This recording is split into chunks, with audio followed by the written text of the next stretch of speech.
Saya semakin jadi heran ketika mendengar pernyataan dari beberapa pembela kiai yang mengajarkan jalan-jalan jongkok, jalan rangka, jalan ngesot untuk menghormati guru. Ada satu pernyataan yang membuat saya di sini geli, teman-teman. Bukan cuma geli, malah miris. Di mana mereka ini yang sejatinya katanya mereka ini adalah santri dari Banyuwangi, namun memberikan statement yang sungguh-sungguh sangat lucu, yang dimana apabila saya boleh halal menyantet, akan saya santet.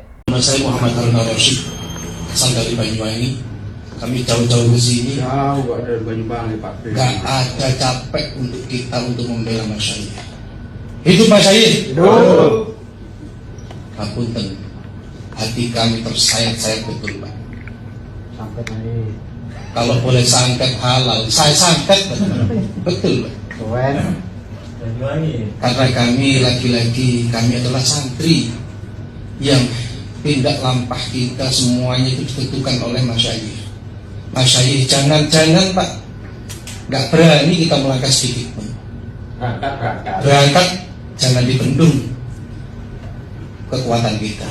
Maka oleh karenanya, tolong kalau setuju atau Transmedia, betul-betul ini bukan mainan. Kami ini jangan dipandang hanya sarung belaka. Dengar sendiri pernyataannya, teman-teman. Sampai di titik itu mereka. Nabi Muhammad SAW dihina oleh Mama Gufron. Gak ada mereka mau melakukan hal-hal yang sampai seperti ini. Ketika kiai mereka dikritik, yang dimana ajaran itu bukan bagian dari Islam, jalan-jalan ngesot itu dikritik, teman-teman. Murkanya subhanallah mereka itu. Tapi ketika Islam dihina, perhatikan pernyataan Hyang Wildo. Hyang Wildo menyatakan apa? Perkataan Nabi Muhammad SAW tentang barang siapa yang menyerupai suatu kaum, maka dia akan menjadi bagian dari kaum tersebut. Pernyataan ini, kata Wildo apa? Sudah tidak relevan. Artinya apa? Ajaran Nabi SAW tidak relevan untuk kita ikuti pada saat ini. Ini menista Islam. Ini bukan mengkritik, ini menghina. Apakah ada orang-orang yang menggeruduk Wildo? Apakah ada orang-orang yang menyatakan Wildo kurang ajar, mencaci maki Nabi? Dari golongan mereka yang mengaku Ahlus Sunnah wal Jamaah, dari kalangan mereka yang mengatakan halal darah kalian apabila menghina ulama kami. Ulama dihina, kalian sakit hati. Nabi dihina, kalian diem. Kalau santet halal, sudah saya santet. Artinya apa? Dia punya ilmu santet, teman-teman. Harry Pras disantet coba. Kalian yang keluar-keluar, teriak sana sini santet-santet. Harry Pras santet. Banyak yang benci kepada Harry Pras, kaum-kaum santet ini. Apakah tidak mempan nyantet saya? Apakah tidak mempan? Bahkan tidak berhenti sampai di situ. Kemarin ada pernyataan santri yang duduk di depan orang jumpa pers atau bagaimana itu dialog diskusi, menyatakan dia, teman-teman, kalau kami ini bukan karena kiai, gedung Trans 7 ini sudah runtuh. Tidak diajari adab oleh para kiai kami. Mungkin gedung ini sudah terbakar. Betul. Mungkin gedung ini sudah ambruk. Tetapi kiai-kiai kami itu mengajari moral kepada kami. Pesantren itu, Pak, lembaga pendidikan tertua di Indonesia. Indonesia ini ada salah satunya berkat perjuangan orang-orang pesantren. Tentu sangat menyakitkan hati kami ketika Trans 7 menayangkan video-video yang justru Innalillahi wa inna ilaihi raji'un. Sampai di titik itu mereka aroganismenya, seolah-olah mereka ini punya kekuatan. Harry Pras kemarin diancam, teman-teman. Hati-hati Harry Pras. Harry Pras membahas kiai yang dimana santri-santrinya ratusan ribu. Tuh, bukan ilmu yang mau dipaparkan, bukan ilmu yang mau ditonjolkan, bukan ilmu yang mau dijadikan senjata, tapi jumlah. Artinya apa? Ingin menghadapi Harry Pras satu dengan ratusan ribu santri. Jumlah apa ini? Rasulullah SAW tidak pernah, meskipun sahabatnya banyak, ketika mendakwahi orang langsung membawa jemaah yang ratusan orang, ribuan orang, geruduk sana, geruduk sini. Rasulullah SAW menggeruduk sana. Teriak-teriak Nabi SAW di jalanan bawa bendera. Enggak. Adab yang ditunjukkan, ilmu yang ditunjukkan, ketenangan yang ditunjukkan, hikmah yang ditunjukkan. Berdakwah dengan hikmah, bukan dengan aroganisme, merasa kuat, merasa banyak, merasa hebat, merasa tidak bisa dibantah, merasa tidak pernah salah. Saksikan teman-teman ketika anak-anak bangsa diajari rangka-rangka, mengesot-ngesot, apa? Gagahnya hilang. Coba misalkan di pondok pesantren, misal ini ini usulan, bukan nanti usulan dikira menghina. Coba di pondok pesantren diajarkan bagaimana bersikap tegas, gagah, berdiri gagah, salaman dengan kiai gagah, hormat seperti militer.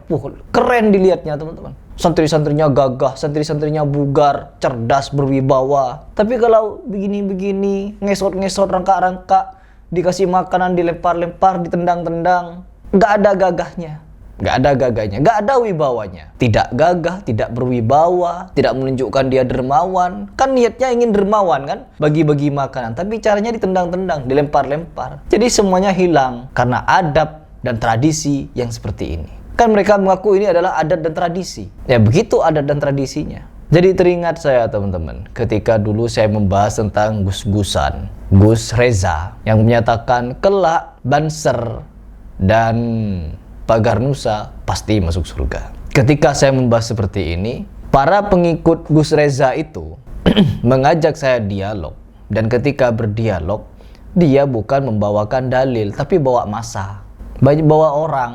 Ada banyak orang. Untuk apa banyak orang itu datang? Ya untuk menunjukkan kalau mereka ini punya massa, bukan punya ilmu. Kenapa? Ketika datang menemui saya, berdiskusi dengan saya berikan makanan, saya berikan minuman, saya jamu mereka dengan makanan yang enak. Tapi apa yang mereka lakukan teman-teman? Membawakan dalil palsu, hadis palsu dari kitab Durratun Nasihin.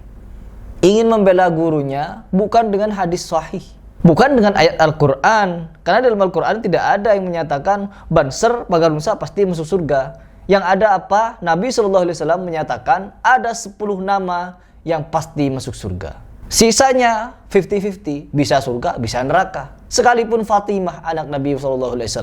Apakah tidak heran kalian ketika melihat orang-orang seperti ini pasti menjamin orang masuk surga? Bawa dalil mereka teman-teman. Barang siapa yang mengucapkan kalimat la ilaha illallah, mereka akan masuk surga. Pasti masuk surga. Bawa dalil seperti ini, cuma dipenggal teman-teman. Jadi hadisnya itu cuma dipenggal sampai leher, gak utuh sampai ke bawah. Karena kalau kita baca hadisnya sampai ke bawah, ada terusannya illa man aba, kecuali mereka yang tidak mau. Meskipun mereka mengucapkan kalimat la ilaha illallah, tapi mereka tidak mau masuk surga, ya mereka tidak akan masuk surga. Siapa yang mereka orang-orang yang tidak mau itu?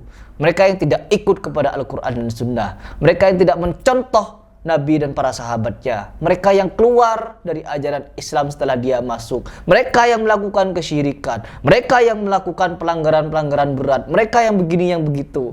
Sehingga apa? Mereka mendapatkan murka Allah dan masuk neraka. Mereka orang-orang yang tidak mau. Jangan sangka ketika mereka mengucapkan kalimat la ilaha illallah, berzina, berjudi, mabok, membunuh orang, melakukan kesyirikan, nyembah Nyi Rokidul, nyembah Nyi Blorong, nyembah Mak Lampir dan lain sebagainya, mereka tetap akan masuk surga. Tidak. Mereka tidak membawakan dalil sahih untuk membela gurunya. Sama seperti mereka ketika membela guru-gurunya yang mengajarkan jalan-jalan rangka, jalan ngesot, jalan ini, jalan itu untuk menghormati guru. Yang mereka bawakan adalah hadis-hadis yang bermasalah kepada saya. DM di Instagram rame-rame. Ketika kita ladeni ucapan-ucapan kotor, ucapan kasar, minim dalil. Hati-hati Harry Pros, kamu satu orang menghadapi ratusan ribu santri muridnya Kiai. Apakah iya seperti itu? Adab seorang berilmu, ngancam orang dengan jumlah bukan dengan ilmu. Harusnya paparkan dalil, meskipun dalilnya memaksakan. Seperti kemarin, ada seorang sahabat yang datang kepada Nabi Muhammad SAW langsung sujud kepada Nabi. Itu bukan ajaran, itu kemauan sahabat untuk memuliakan Nabi secara berlebihan. Apa yang dilakukan Nabi? Dilarang. Dilarang. Seandainya boleh untuk seorang manusia sujud kepada sama manusia, maka akan aku perintahkan perempuan untuk sujud kepada suaminya. Itu nasihat Nabi kepada orang yang mau gulu kepada Nabi. Sehingga apa? Gak boleh lagi sujud-sujud kepada Nabi sekalipun. Enggak kalau sekarang cium kakinya rangka, jalan rangka. Bismillahirrahmanirrahim. Alhamdulillah Rabbil Alamin, Ar-Rahman Ar-Rahim, Maliki Yawmiddin, Iyyaka na'budu wa iyyaka nasta'in, Ihdinas siratal mustaqim, siratal ladzina an'amta 'alaihim, ghairil maghdubi 'alaihim waladdallin. Mau nyantet katanya teman-teman. Ya Allah. Miris. Super miris.